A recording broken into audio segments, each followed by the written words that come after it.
Good evening. Welcome to this week's bite-size class. This week is Parshas Kairach, but it's also Shabbos Parshas. It's also Shabbos Gimel Taamuz, third of Taamuz, which is the yard site of the passing of the Rebbe, and therefore the class will be both about Gimel Taamuz and Parshas Kairach all together. First, starting off with a bite-sized word from this week's parsha.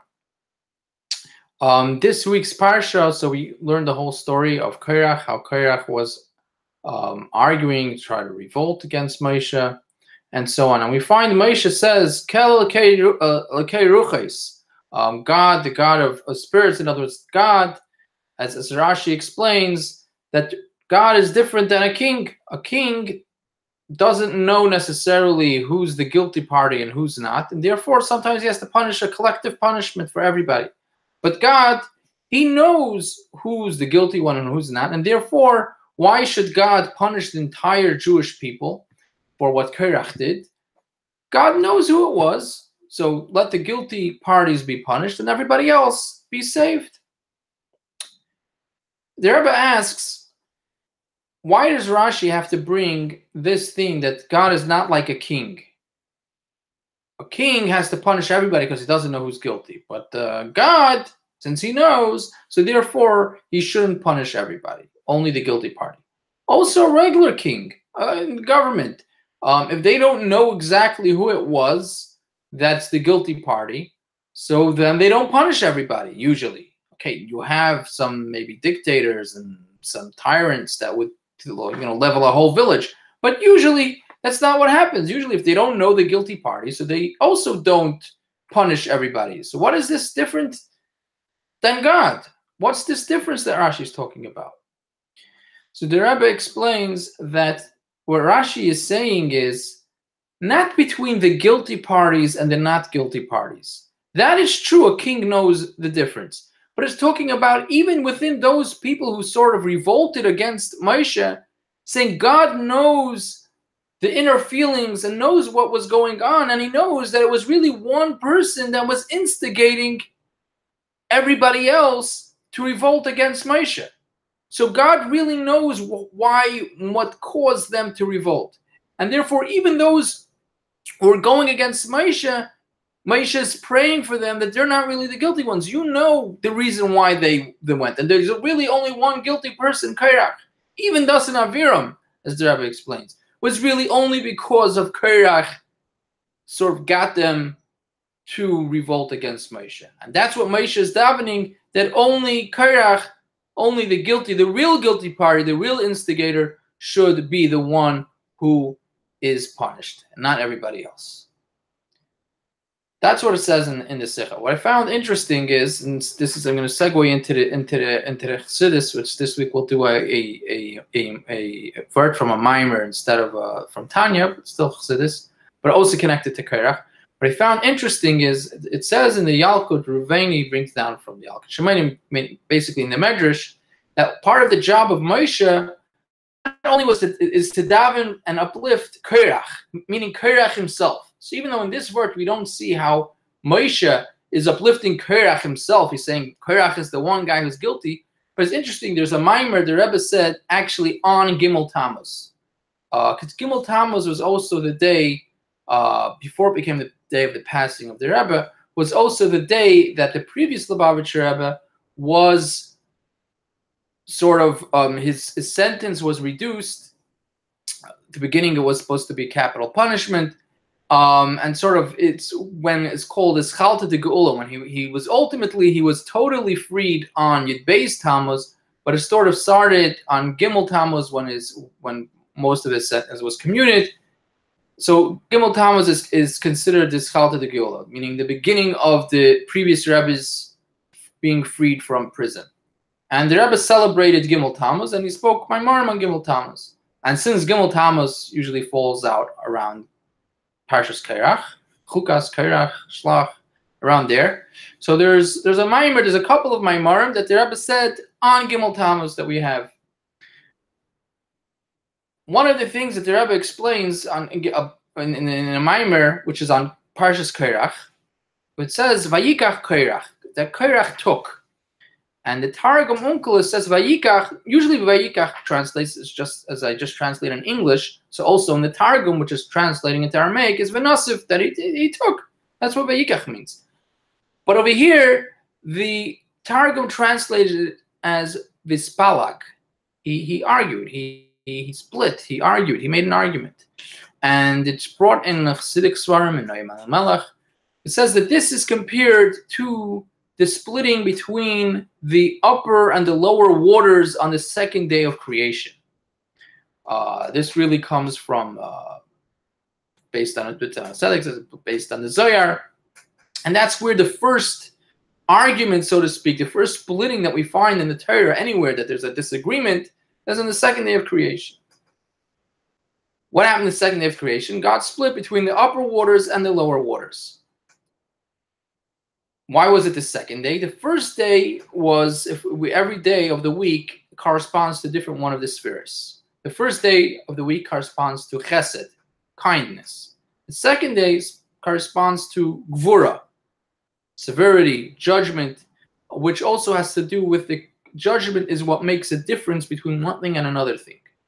What separates between two things. This goes here, this belongs there. You're strict about something. That's what judgment is about. So the concept of judgment happened on the second day of creation. And that is compared to Korach. So the Rebbe asks, it sounds like that there's something connected to Korach about arguing specifically. In other words, we find it says about Korach that Korach was a brilliant man. So we can understand that he may have had a disagreement with Moshe. Perhaps, as it explained in some places, that Korach was a Levi. The Levi's way of serving Hashem, as explained in Tanya and Zohar, is the concept of Gvura. And it says the Kohen is Chesed. So he felt, and Aaron, so most of his argument was against Aaron. Why was Aaron being appointed to be the Kohen Gadol? And he felt that the way the service of Hashem should be through Gvura. That's what he felt. But based on the Zohar and the Noam Melech and so on, it seems that it's not just that Korach felt there's a different mode of serving Hashem, whether I serve Hashem through Chesed or I serve Hashem through Gvura, right? We have also Beis Shammai and Beis Hillel that generally explains that. Why is Beis Hillel more lenient? Because they lean towards Chesed, kindness, and Gvura towards judgment, and Beis Shammai towards judgment, maybe more strict. But it seems that Korach, it says Vispala Korach, that Korach's whole point was Vispalag. The argument itself, it seemed, that he had was his thing. Not just that he felt he argued because there's a different way of serving Hashem, but rather he felt there's some benefit in the argument itself, in the split itself. He felt that there was some sort of benefit to that. Now, what's the purpose of having a split of it? It says we find, right, the water split on the second day, and then God made a difference between it. Really, it wasn't really finished until the third day, when the dry land, and that's when it says it says Kitoi, God saw that it was good. It says it twice. Meaning that the separating of the dry land and the water, and also going on the separating of the water below and the water above, is also a positive thing. The separation was a positive thing. Korach felt that the separation itself is a positive. Why do we have this separation? God separated and made a physical world. In other words, he made it the lower waters. The lower waters is where all of our things that we eat, everything that we desire, everything that we like, or all delicacies, they come from the lower waters, the waters down here in the physical world. Korach felt that there is a benefit in the physical world itself. Not just that we have in the Zohar we find also it says about the lower, in the Tikkun Zohar, about the lower waters are crying that they want to go up, and they want to be together with the higher waters, meaning they want to be closer to Hashem. In other words, in general, we say something comes down into this world, but it has a yearning. It wants to go up higher, wants to have a revelation of godliness. It doesn't want to be stuck in the physical world. Korach felt that there's a benefit in this split, in this tzimtzum, so to speak, in this concealment, which makes there be able to be a physical world. He thought that there's a benefit to that itself. And since he thought that there's a benefit to the physical world itself, he was pushing that the way to serve Hashem is through this split, that there should be a concealment, that there should be a physical world, and there's a benefit in the concealed world, in the physical world as it is. And the truth is, Korach was right to a certain degree.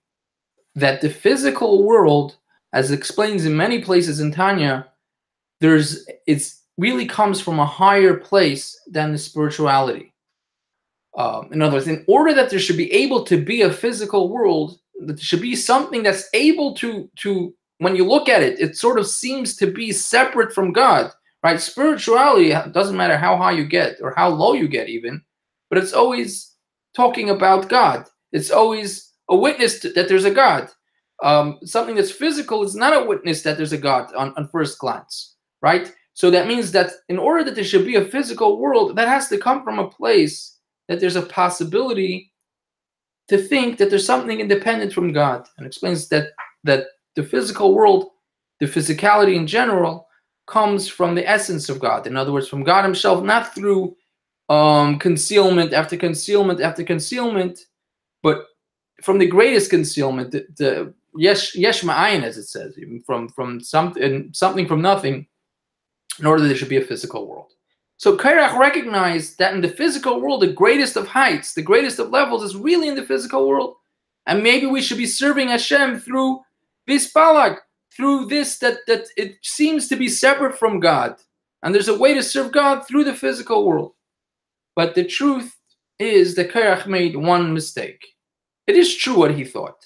But that's how it's going to be revealed when Mashiach comes. But until then, we cannot serve Hashem through thinking that there's benefit just in the physical world. We need to have this yearning to come higher, to uplift, to be closer to Hashem. That's the only way that we don't get tangled into the physical world. If we just think that the physical world is good for itself, so then we lose the godliness when we get lost in the physical world.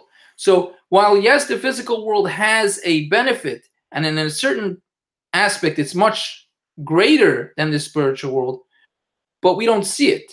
So our purpose has to be to want that there should be revealed godliness in the physical world. And if we don't have that drive, even though it might be true that the physical world, and to some extent, is greater, but we will get lost in the physical world.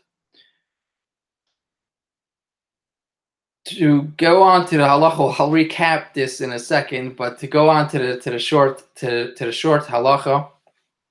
So the question is about a mezuzah.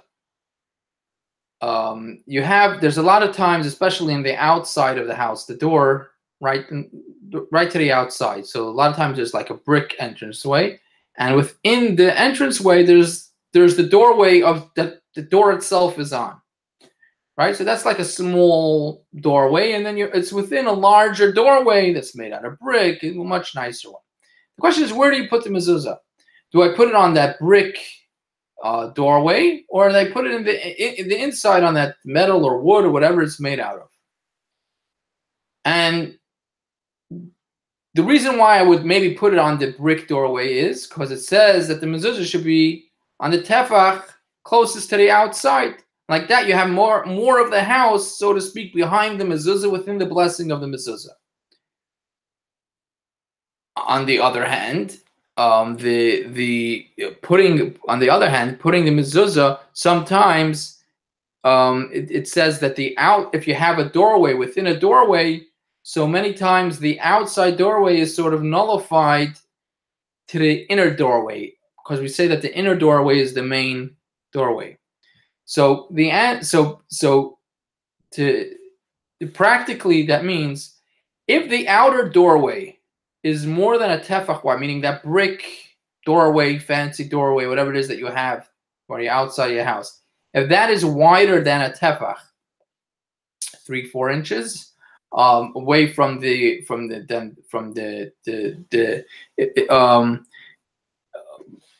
small, if it from the inner one,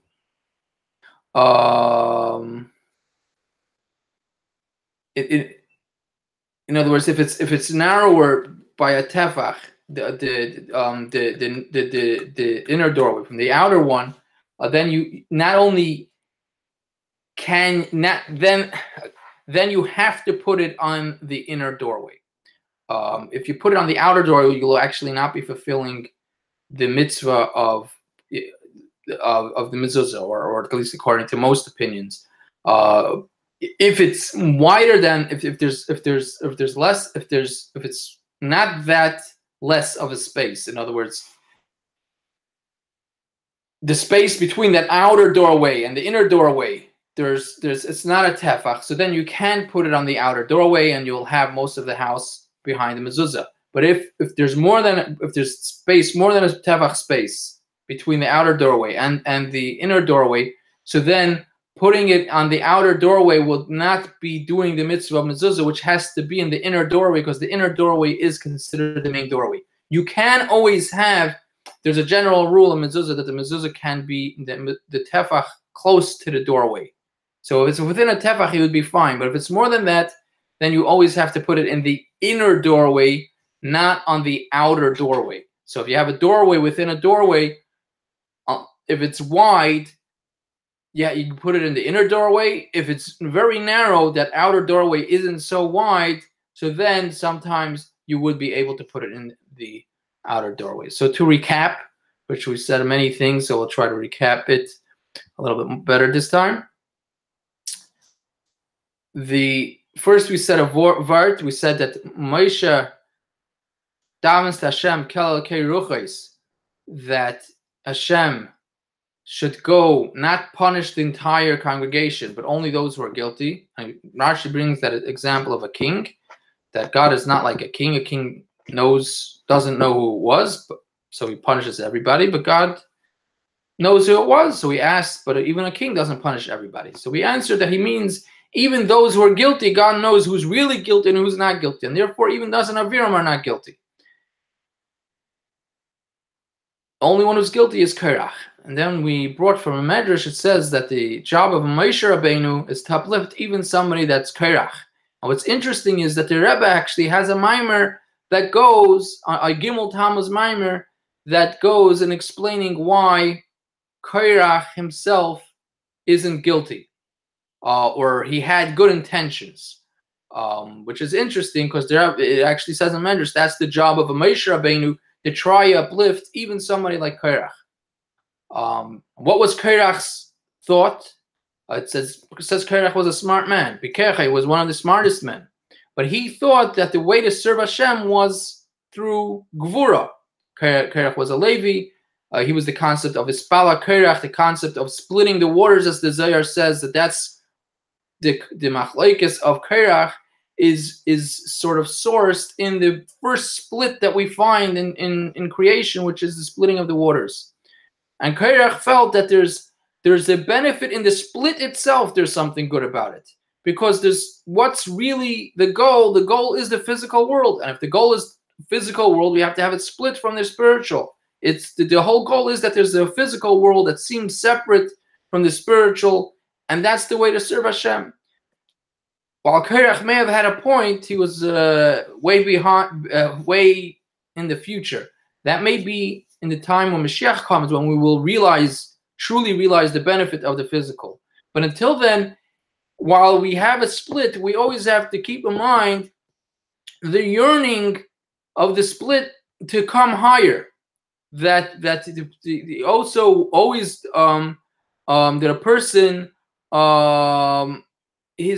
everything that he's doing, Torah and mitzvahs in the physical world, is sort of to satiate his thirst and his drive to go up higher and to come closer to Hashem. If you don't do that, you're going to get lost in the physical world. It's only after we realize, after we bring and realize the revelation of godliness in the entire world, then we could say that, yeah, our job will deal with the physical world itself, as it is on its own merit. But until then, it has to be with that drive. It has to be that always you want that revelation of godliness. In other words, not the split itself. On the contrary, there was a split, but you want to come higher and you always come closer to godliness. Without that, the person sort of gets lost in the physical world. Whatever, because when you're going about, if you think there's a benefit for the physical world itself without the godliness, so then you get lost in the physical world. You become in the materiality and the physicality of the world. You lose your energy, and you're just a physical person, a material person. But it still teaches us that Korach had a good intention, or there was some positive intention that he had. Then we brought the halacha about a mezuzah. If you have a double doorway, a big doorway, and inside it there's a smaller doorway. So he said, on the one hand, we always try to put the mezuzah on the closest to the outside, but on the other hand, we usually say that the inside doorway is the main one. So if that outside doorway is less than a tefach wide, so then you could put it on the outside doorway. And the benefit of that is that you have everything behind the mezuzah is protected by the mezuzah. But if it's more than a tefach, then you have to put it in the inside doorway. If not, it says the outside doorway is nullified to the inside doorway, and the inside doorway doesn't have a mezuzah, so it's almost like you don't have a mezuzah. So therefore, you would have to put it on the inside doorway. Have a good night. And of course, if you have questions, feel free to contact me.